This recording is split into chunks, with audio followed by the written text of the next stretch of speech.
papa. Oke, dari papa itu saya sungguh-sungguh, saya melihatnya dari kecil gitu kan. Sebenarnya dia inspirasi saya kenapa saya mau jadi insinyur teknik elektro, karena papa sarjana teknik elektro. Gitu. Terus ngeliat dia kayak, oh bisa semua barang elektronik yang rusak di dia tuh bisa bener gitu. Bagi saya tuh ajaib banget.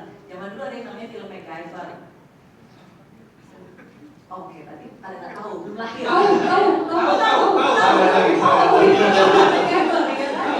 Jadi kalau dimanapun juga, wah sekat, bla kan tiba-tiba bisa berhasil lolos gitu ya. Bagi saya, papa saya itu MacGyver saya.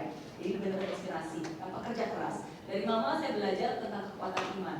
Oke, mama saya itu dari sejak sebelumnya dia bekerja, tapi begitu melahirkan saya anak pertama, dia memutuskan untuk menjadi ibu rumah tangga dan mendedikasikan seluruh hidupnya untuk membesarkan anak-anaknya, saya dan kedua adik saya. Gitu. Dan ketika saya ke Singapura waktu itu kan nggak seperti sekarang ya, ada WhatsApp lah, ada segala macam gitu kan, bisa telepon. Zaman dulu kan nggak ada.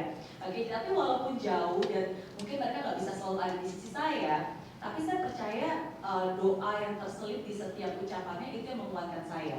Dan pada saat itu sebenarnya semua nasihat-nasihat yang orang tua selalu berikan, makanya saya selalu bilang nih, ibu-ibu jangan pernah merasa bahwa nasihatnya nggak berguna, karena apapun yang kalian ucapkan, walaupun kesannya kayak keluar masuk dengan kiri keluar dengan kanan, tapi itu sebenarnya masuk dan itu diingat. Oke, suatu hari nanti di saat diperlukan, dia akan kembali teringat akan nasihat dan semua perkataan orang tuanya, dan itu terjadi ke saya. Jadi saya selalu jadi ingat gitu, wah mama bilang ini harus begini, harus berdoa dan segala macam, dan itu menguatkan saya. Jadi walaupun pada saat itu mereka tidak berada di samping saya dan saya nggak bisa dengar suaranya, tapi mereka lah yang sungguh-sungguh memberikan proses secara moral, secara spiritual. Nah, kalau berbicara tentang orang yang benar-benar mendampingi saya pada saat itu pacar saya sekarang jadi suami saya. Nah, jadi juga anugerah di tengah kesulitan Tuhan mengirimkan malaikat terbaiknya dengan caranya yang sangat tidak terduga. Ini beneran, karena waktu itu jauh dari orang tua membuat saya mencari Tuhan, dan dengan mencari Tuhan mengirimkan orang-orang yang baik yang sebenarnya membantu saya pada saat itu. Dia bukan anak tunggal dari orang kaya, anak tunggal dari orang kaya yang tadi mau nikah, anak tunggal orang kaya, enggak. Pernah tahu juga kebetulan orang Indonesia ketemu di sana. Dan ya kita sama-sama berproses dan susah bareng gitu. Tapi justru disitulah kita sama-sama bisa saling menghargai, karena ketika kita berhasil, kita benar-benar punya mimpi bersama. Benar-benar ya udah kita punya tekad aja gitu, sama-sama saling menguatkan, sama-sama ya berjalan bersama gitu. Makanya kalau di buku saya yang kedua, Langkah Cinta Tulus, saya bilang jangan berjalan di depanku, jangan berjalan di belakangku, tapi berjalanlah di sampingku dan jadilah pasangan hidupku. Itu sebuah kalimat yang bisa mendeskripsikan bagaimana peran dia bersama dengan saya dan mewujudkan bersama. Oke, semoga menjawab pertanyaan yang kedua. Dan untuk menjawab pertanyaan yang ketiga, ya saya bersyukur sampai hari ini orang tua saya masih hidup, mereka masih sehat, mereka masih bisa melihat dan merasakan anaknya. Kadang-kadang sampai hari ini pun juga kalau misalnya kayak, oh lihat di TV, mama dapat pewarnaan ini TikTok dari namanya, sebenarnya pewarnaan dari mukanya saya juga gitu. Dan sampai hari ini pun juga namanya orang tua, mereka masih tetap aja, Ria jangan lupa istirahat, Ria jangan lupa ke gereja, Ria jangan lupa makan, tetap aja gitu sampai hari ini. Karena ya namanya juga orang tua kan, mau anaknya udah sebesar apapun, mau anaknya udah punya anak lagi pun juga mereka itu cara, iya masih tetap care, tapi itu yang saya sangat apresiasi sih. Jadi ya saya bersyukur dan saya percaya siapapun Anda gitu, siapapun kita, dari tabungan, deposito, asuransi, reksadana, kredit card, investasi dan lain sebagainya.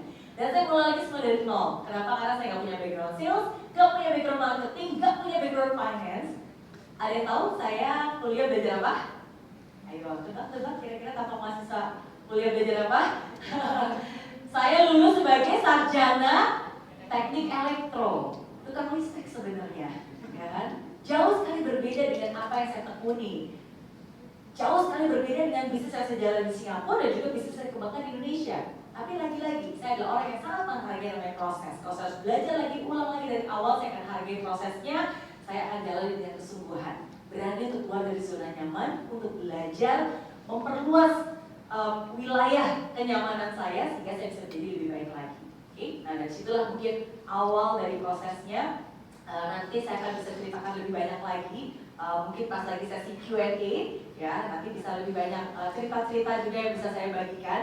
Tapi mungkin terakhir saya ingin bilang kepada Anda semua, saya ini bukan orang yang paling pintar, saya juga bukan orang yang paling kuat, tapi apa yang membuat saya berhasil? Karena saya adalah orang yang paling tekun. Dan ketekunan berusaha, ketekunan untuk menghargai prosesnya, itulah yang menjadikan saya seperti sekarang saya ini.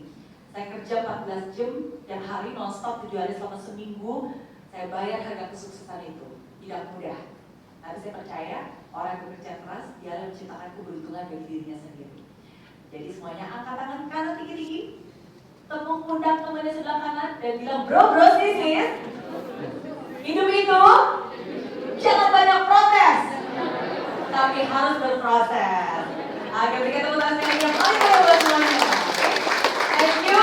Jadi mungkin saya berhenti di sini dulu supaya nanti kita lebih banyak lagi obrolan pas lagi Q&A ya. Jadi waktu dan tempat saya kembalikan ke MC kita yang luar biasa. Terima kasih. Please. Oh, nggak geser ke sebelah? Oh, agak ke sini, agak ke sini. Boleh. Kalau ada yang di sini boleh? Kah? Oke. Miss Mary mau di sebelah sini mungkin. Iya. Setelah